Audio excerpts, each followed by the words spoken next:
السلام علیکم اسٹوڈنٹس، آج ہم سورہ انفال آیات نمبر 29 تا 37 کو پڑھیں گے اور سمجھیں گے۔ تو آیات 29 میں اللہ تعالیٰ نے تقوی اختیار کرنے والوں کے لیے انعامات کا ذکر کیا ہے، اور یہ سوال بھی ایگزام میں آتا ہے۔ تو اللہ تعالیٰ نے تقوی اختیار کرنے والوں کے لیے اس آیت میں 3 انعامات کا ذکر کیا ہے، جس میں پہلا انعام یہ ہوگا کہ جو لوگ تقوی اختیار کریں گے، اللہ تعالیٰ ان میں ایک خاص شعور پیدا کر دے گا جو ان کو نیکی اور بدی میں فرق جاننے میں، پہچاننے میں مدد فرمائے گا۔ دوسرا انعام اللہ تعالیٰ نے کہا کہ تقوی اختیار کرنے والے لوگوں کے گناہوں کو، یعنی صغیرہ کبیرہ گناہوں کو مٹا دیا جائے گا۔ تیسرا انعام اللہ تعالیٰ نے کہا ہے کہ جو لوگ تقوی اختیار کرتے ہیں ان پر اللہ تعالیٰ کا خاص فضل و کرم ہوگا اور ان کے درجات کو بلند کیا جائے گا۔ تو یہ 3 انعامات اللہ تعالیٰ نے تقوی اختیار کرنے والوں کے لیے بیان کیے ہیں۔ اگلی آیات میں اللہ تعالیٰ نے کفار کے چال چلنے کے بارے میں کہا ہے، اور یہ واقعہ جو ہے یہ مدینہ کی ہجرت کی طرف اشارہ ہے۔ تو اللہ تعالیٰ نے کہا کہ جب کفار آپ صلی اللہ علیہ وآلہ وسلم کے خلاف دارالندوہ میں منصوبہ بنا رہے تھے، نعوذ باللہ آپ صلی اللہ علیہ وسلم کو قتل کر دیں، قید میں ڈال دیں یا پھر جلا وطن کر دیں، تو اکثریت میں یہ طے کیا کہ آپ صلی اللہ علیہ وآلہ وسلم کو قتل کیا جائے، اور پھر انہوں نے کفار نے آپ صلی اللہ علیہ وآلہ وسلم کے گھر کا محاصرہ کیا۔ اللہ تعالیٰ نے اس چال سے آپ صلی اللہ علیہ وآلہ وسلم کو باخبر کیا اور حکم دیا کہ آپ مکہ سے ہجرت کر کے مدینہ چلے آئیں۔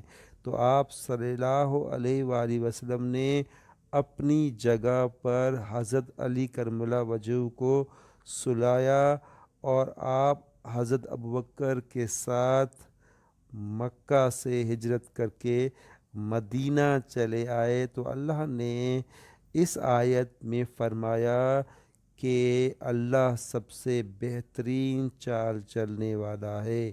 اس کے بعد اگلی آیات میں اللہ تعالیٰ فرماتے ہیں کہ جب ان کو اللہ تعالیٰ کی آیتیں پڑھ کر سنائی جاتی ہیں تو وہ لوگ اس کا مذاق اڑاتے ہیں، اور وہ یہ کہتے ہیں کہ ایسا کلام تو ہم خود بھی کہہ سکتے ہیں، اس کلام میں ہے ہی کیا، اس کلام میں تو پچھلے لوگوں کے قصے اور کہانیاں ہیں، اس کے علاوہ کچھ بھی نہیں ہے۔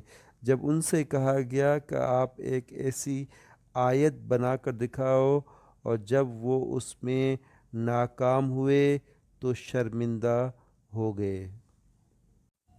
اگلی آیت میں جب وہ ناکام ہو گئے ایک آیت بنانے میں، تو اللہ تعالیٰ سے کفار نے مطالبہ کر دی، ایگزام میں سوال بھی آتا ہے، اور انہوں نے یہ مطالبہ کر دیا اللہ تعالیٰ سے کہ خدا اگر یہ قرآن آپ کی طرف سے سچا اور برحق ہے تو ہم پر آسمان سے پتھر برسا، یا ہمیں کوئی اور تکلیف دینے والا عذاب بھیج۔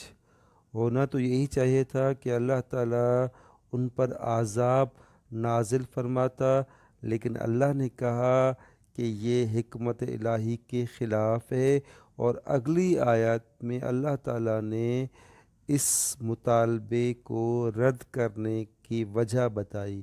اللہ تعالیٰ نے اگلی آیت میں یہ فرمایا کہ اے محمد صلی اللہ علیہ وسلم، خدا ایسا نہ تھا کہ جب تم ان میں تھے انہیں عذاب دیتا، اور نہ ایسا تھا کہ وہ بخشش مانگیں اور انہیں عذاب دے۔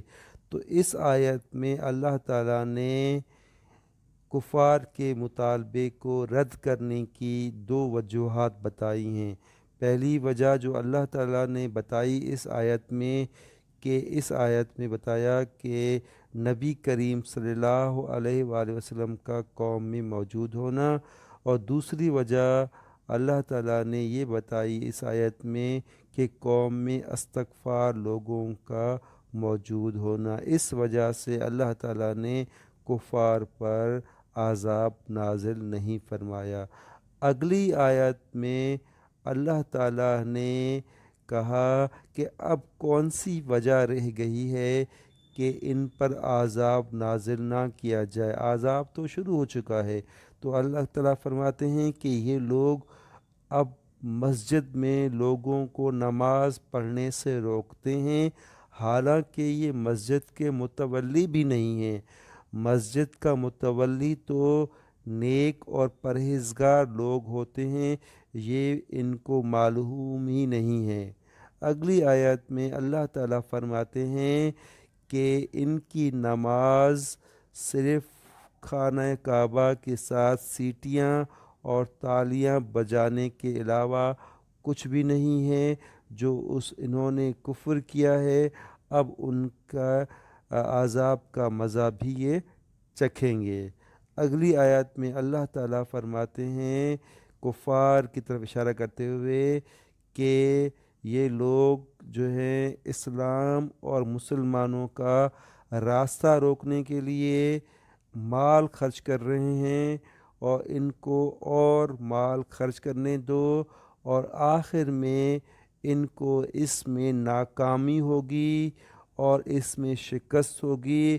اس کے بعد یہ افسوس کریں گے اپنے مال خرچ کرنے پر۔ اگلی آیت میں، آخری آیت میں اللہ تعالیٰ فرماتے ہیں کہ کفار کو دوزخ میں دھکیلا جائے گا، جمع کیا جائے گا، اور پھر پاک اور ناپاک لوگوں کو الگ کیا جائے گا، اور پھر ناپاک لوگوں کا ایک ڈھیر بنایا جائے گا، اور اس ڈھیر کو دوزخ میں ڈال دیا جائے گا۔ اللہ تعالیٰ فرماتے ہیں یہی لوگ جو ہیں خسارہ یا نقصان پانے والے ہیں۔ اس کے علاوہ اس 37 تا 29 تا 37 میں دو آیات کے ترجمے بھی ایگزام میں آتے ہیں۔ پہلا ترجمہ کہ یہ ہے کہ اور اللہ ایسا نہ تھا کہ جب تم ان میں تھے انہیں عذاب دیتا، اور نہ ایسا تھا کہ وہ بخشش مانگے اور انہیں عذاب دے۔ اگلی آیت جو ہے اس کا ترجمہ یہ ہے کہ جو لوگ کافر ہیں اپنا مال خرچ کرتے ہیں، لوگوں کو اللہ کے راستے سے روکیں سو ابھی اور خرچ کریں گے، مگر آخر میں وہ خرچ کرنا ان کے لیے موجب افسوس ہوگا اور وہ مغلوب ہو جائیں گے۔ اس کا مطلب وہی ہے کہ کفار اسلام کا، مسلمانوں کا راستہ روکنے کے لیے مال خرچ کر رہے ہیں، ان کو اور مال خرچ کرنے دو، اور آخر میں جب یہ ناکام ہو جائیں گے تو اپنے مال خرچ کرنے پر ان کو افسوس ہوگا۔ انشاءاللہ اگلی کلاس میں ہم حدیث نمبر 6 پڑھیں گے۔